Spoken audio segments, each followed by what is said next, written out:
Baik rekan belajar yang saya hormati ya, jumpa lagi dengan kelas mata kuliah teori pembangunan. Pada kesempatan kali ini, saya akan mengajak Anda untuk membahas satu tokoh lagi. Tokoh tersebut tidak lain adalah Guru Harlem Brundtland. Guru Harlem Brundtland ini adalah seorang perempuan ya. Dia adalah Perdana Menteri wanita pertama di Norwegia. Nah, selain sebagai seorang dokter, dia ini juga adalah aktivis anggota Partai Buruh. Dia menjabat sebagai Perdana Menteri Norwegia itu 3 periode berturut-turut. 1981, lalu 1986, 1989, lalu berakhir pada 1990 sampai 1996.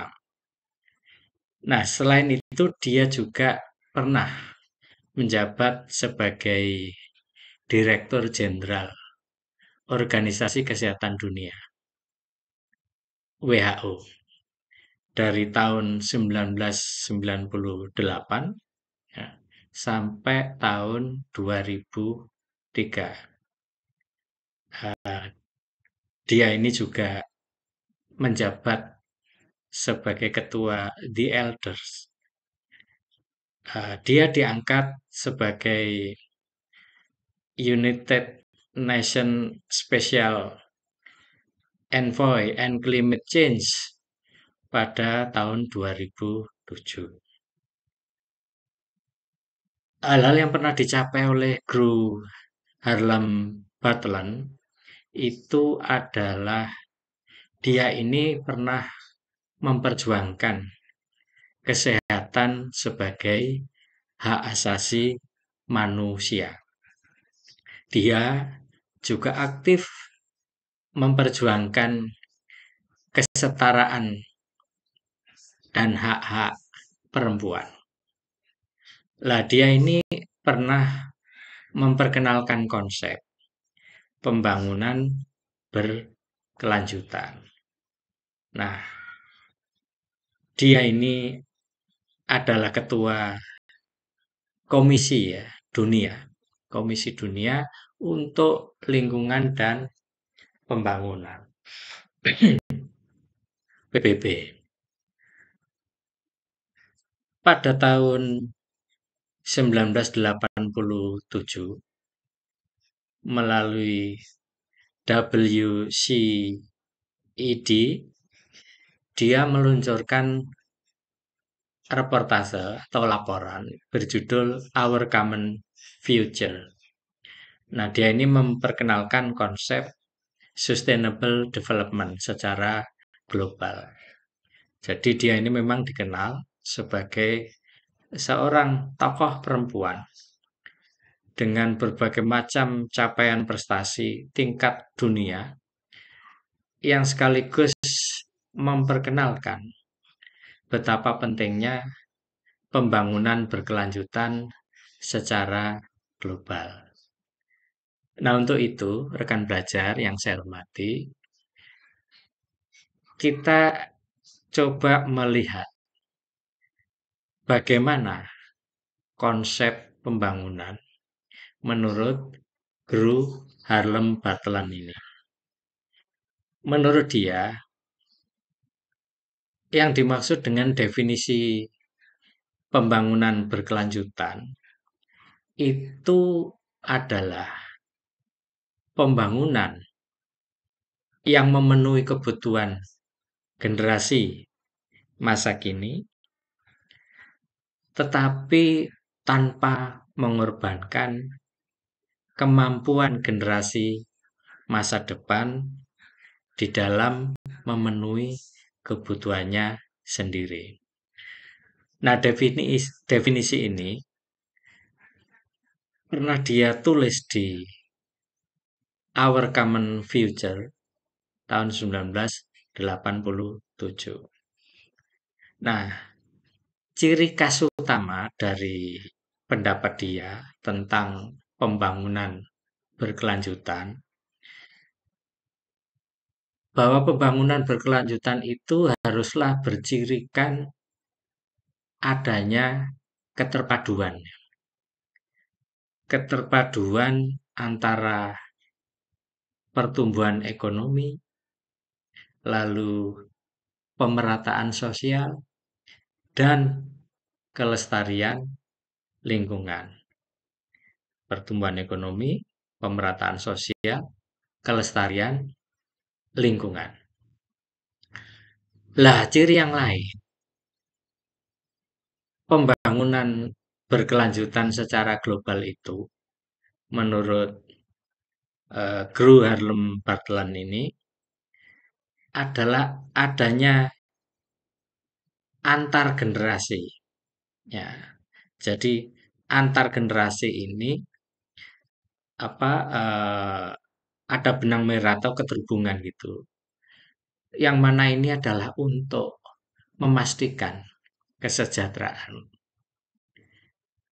Tidak hanya untuk masa kini kesejahteraan itu, tetapi juga untuk masa depan. Jadi antara generasi sekarang yang melakukan pembangunan dengan generasi pewaris yang akan datang itu, ini harus ada hubungan antar generasi. Artinya pembangunan tidak boleh mengorbankan kepentingan generasi di masa yang akan datang. Sehingga ciri khas atau ciri utama dari pembangunan berkelanjutan secara global itu dicirikan oleh adanya hubungan antar generasi untuk memastikan kesejahteraan.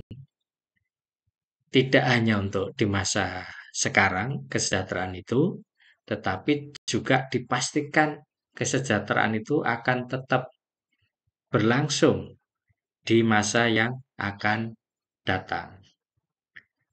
Ciri utama yang lain, pembangunan berkelanjutan secara global itu jika di dalamnya terdapat aspek pemberdayaan. Pemberdayaan di mana masyarakat diberdayakan untuk ikut serta berpartisipasi di dalam pembangunan. Jadi masyarakat bukan dianggap sebagai objek pembangunan saja, tetapi masyarakat juga harus di-empowerment. Ada pemberdayaan terhadap masyarakat di dalam partisipasinya ikut melaksanakan pembangunan. Nah, ciri yang lain, ciri utama dari pembangunan berkelanjutan secara global ini, pastilah jika di dalamnya terdapat globalisme. Apa artinya? Artinya adalah ada tanggung jawab pembangunan berkelanjutan yang sifatnya mengglobal. Jadi tidak hanya pada teritorial lokal atau nasional atau regional, tetapi secara global. Nah, pembangunan dianggap sebagai pembangunan yang berkelanjutan itu jika secara semesta ada tanggung jawab atas pembangunan itu pada semua penghuni planet bumi ini. Artinya negara-negara seluruh bumi ini harus punya tanggung jawab pembangunan yang berkelanjutan. Jadi tidak hanya lokal, nasional, atau regional, tapi adalah internasional. Nah, prinsip-prinsip kunci semacam ini akan bisa membuat keadilan sosial.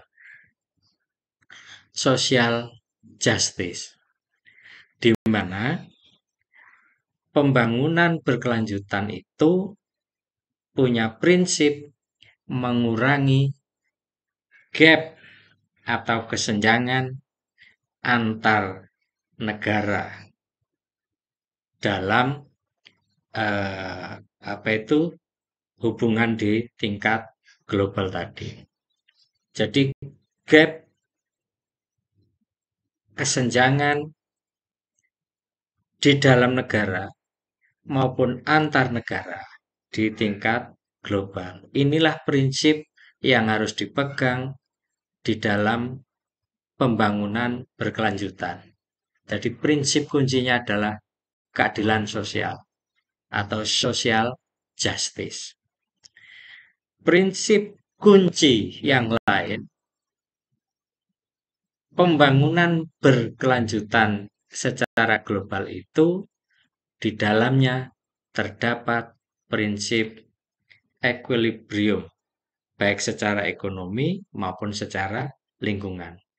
Artinya ada keseimbangan ekonomi dan keseimbangan lingkungan. Bahwa pertumbuhan ekonomi tidak boleh merusak lingkungan. Mengingat ada semacam persepsi bahwa yang namanya pembangunan itu seolah-olah semata-mata pembangunan pada sektor ekonomi saja. Nah, padahal prinsipnya pembangunan itu tidak hanya bisa dalam perspektif ekonomi saja, tetapi pertumbuhan ekonomi juga harus melihat pada kepentingan kelestarian lingkungan. Prinsip inilah yang kita sebut sebagai prinsip keseimbangan ekonomi dan lingkungan. Bahwa pertumbuhan ekonomi tidak boleh merusak lingkungan. Prinsip kunci yang lain adalah bahwa pembangunan berkelanjutan itu harus memiliki prinsip partisipasi.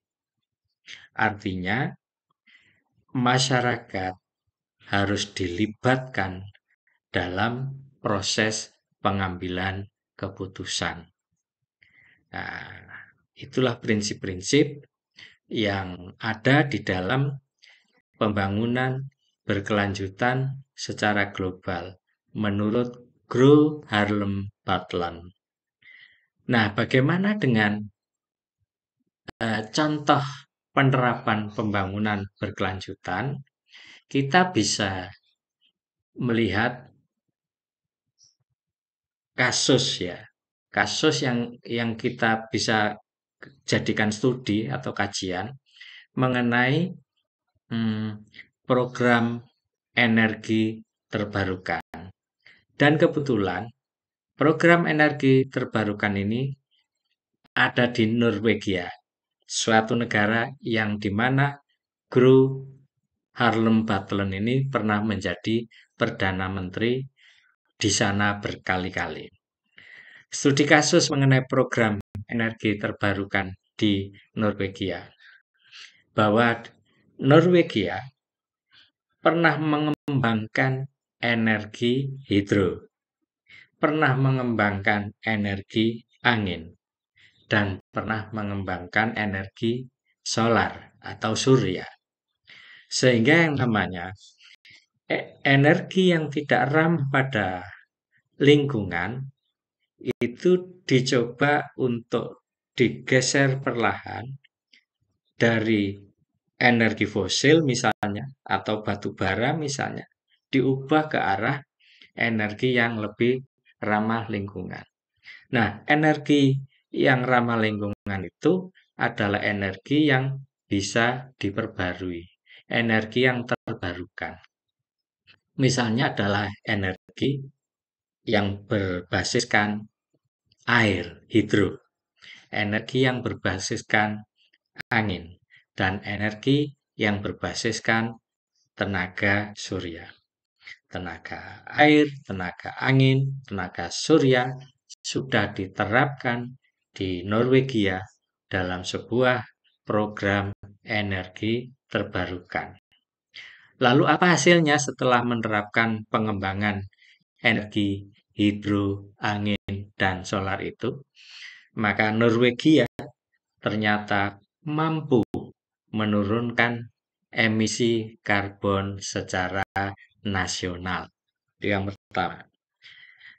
Dengan pengembangan energi hidro, angin, dan solar, Norwegia mampu memberikan akses energi yang bersih ke masyarakat, bahkan ke pelosok pedesaan. Yang ketiga hasilnya, dengan pengembangan energi hidro, angin, dan solar, Norwegia menjadi contoh dunia dalam transisi energi dari energi fosil ke arah energi terbarukan. Studi kasus secara global bisa kita lihat juga pada soal SDGs, Sustainable Development Goals. SDGs yang ini merupakan revisi dari MDGs yang mendahului sebelumnya, Millennium Development Goal. Lalu pada tahun 2015 direvisi menjadi SDGs, Sustainable Development Goals. Nah, SDGs dari tahun 2015 hingga tahun 2030 itu ternyata terinspirasi, ya, terilhami dari semangat atau spirit yang dikumandangkan bahkan dipraktekkan oleh Gro Harlem Brundtland, di mana 17 tujuan mencakup penghapusan kemiskinan, pendidikan berkualitas, aksi-aksi atas iklim, kesetaraan gender, dan seterusnya, dan lain-lainnya. Itu terinspirasi dari spirit yang pernah digagas oleh Gro Harlem Brundtland. Nah, sehingga SDGs, Sustainable Development Goals ini dalam perkembangannya mengikat negara-negara maju dan juga negara-negara berkembang untuk bertransformasi menuju sustainable, menuju keberlanjutan. Nah, jika gagasan Gro Harlem Brundtland ini diperbandingkan dengan pemikiran tokoh-tokoh pembangunan yang sudah pernah kita bicarakan sebelumnya, bisa kita lihat misalnya dalam soal tentang fokus pembangunan. Kalau Gro Harlem Brundtland itu fokus ke pembangunan itu pada equilibrium keseimbangan antara aspek ekonomi, aspek sosial, dan aspek lingkungan. Ini harus dijaga, dikawal dengan seimbang. Masing-masing tidak boleh ada yang mengorbankan satu sama lain. Semuanya harus seimbang. Tetapi kalau dibandingkan dengan John Maynard Keynes, ternyata fokus pembangunan yang digagas oleh John Maynard Keynes itu intervensi negara untuk pertumbuhan ekonomi dan ketenaga kerjaan.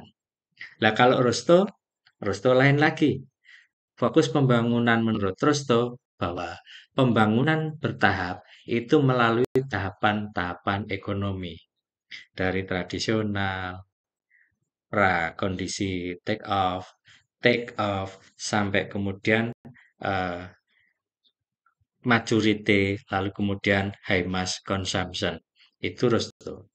Nah, bagaimana dengan Friedman misalnya?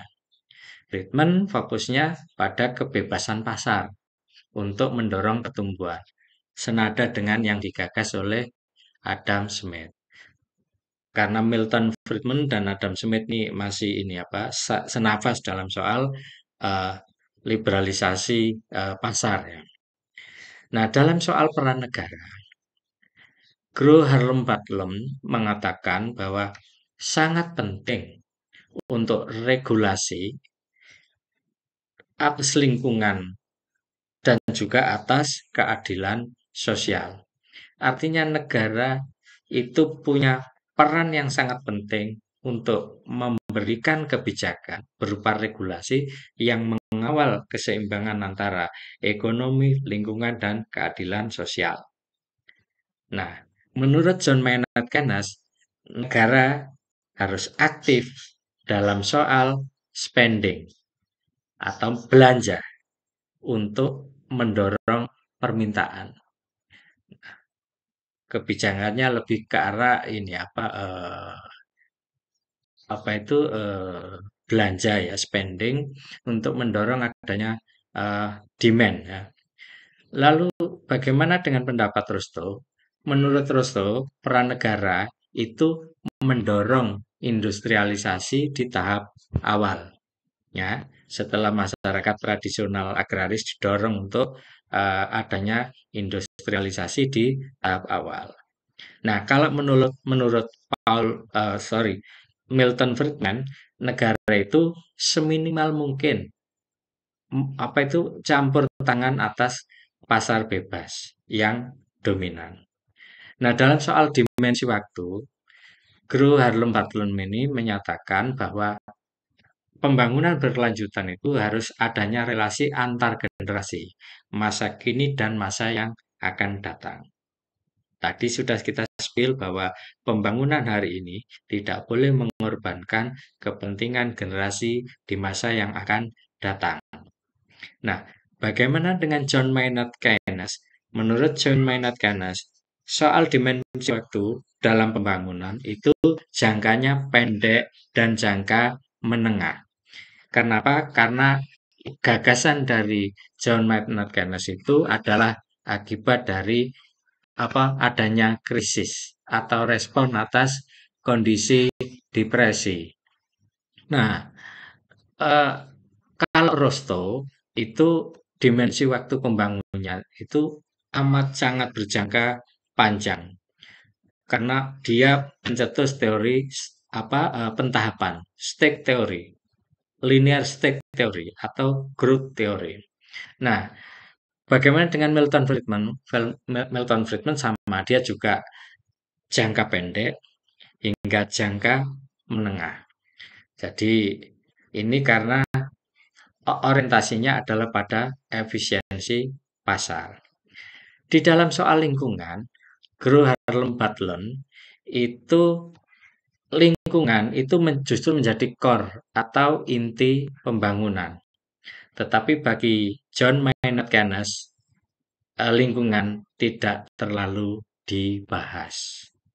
Bagaimana dengan pendapatnya Rusto? Sama. Rusto juga tidak memperdulikan soal lingkungan. Kalau menurut Milton Friedman, lingkungan dianggap bukanlah sesuatu yang prioritas.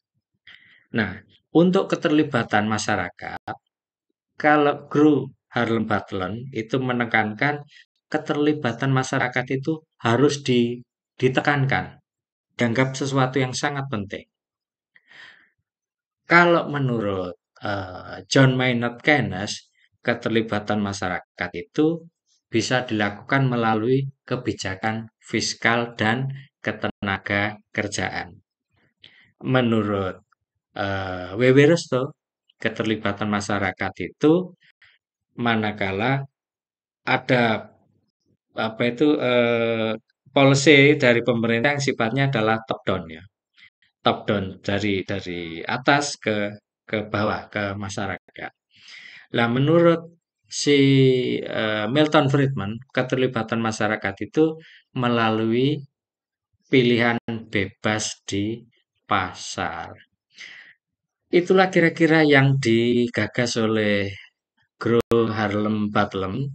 Tetapi bagaimanapun pendapatnya dia soal pembangunan berkelanjutan secara global, itu ternyata tetap meninggalkan catatan kritis, ya, catatan kritis. Misalnya dilihat dari kelebihan Butler ya, bahwa pembangunan berkelanjutan secara global ini ternyata adalah membawa paradigma baru.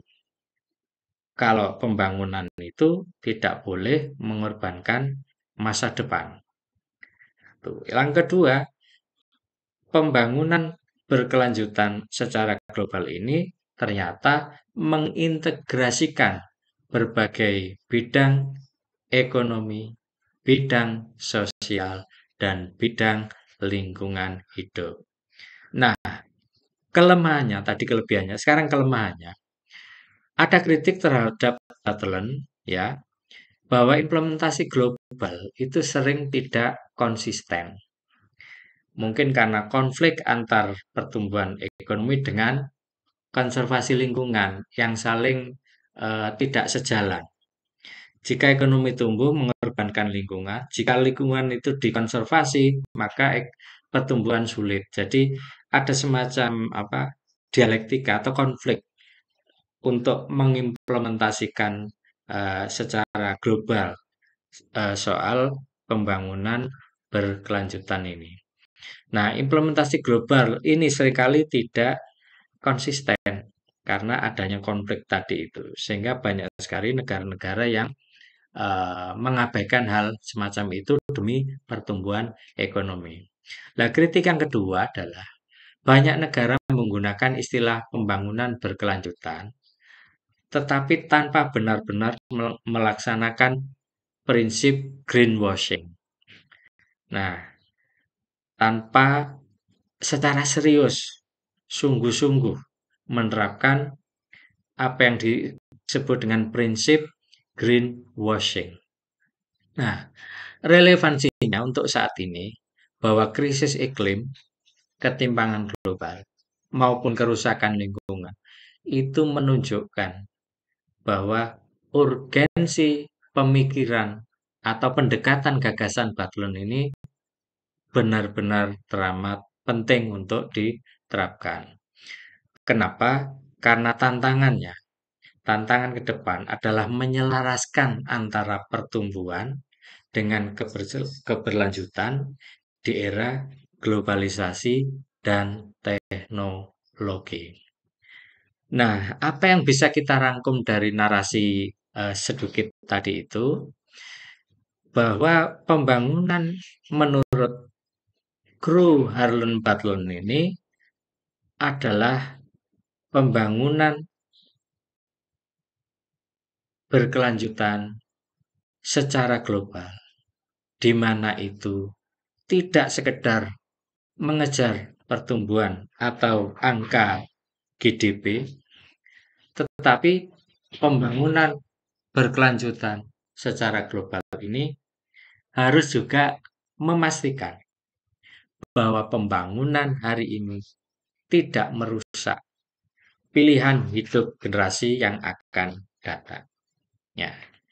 Nah, konsep ini menawarkan pendekatan integral ya, yang melengkapi teori-teori pembangunan lain yang pernah ada, yang lebih fokus hanya semata pada soal ekonomi murni. Nah, semoga apa yang saya narasikan mengenai gagasan-gagasan Gro Harlem Brundtland ini menjadi warna baru atau paradigma yang berbeda dari gagasan-gagasan tokoh-tokoh pembangunan sebelumnya yang menganggap bahwa seolah-olah pembangunan itu melulu soal ekonomi semata. Semoga ini bermanfaat, menambah horizon pengetahuan kita bersama. Terima kasih dan sampai jumpa.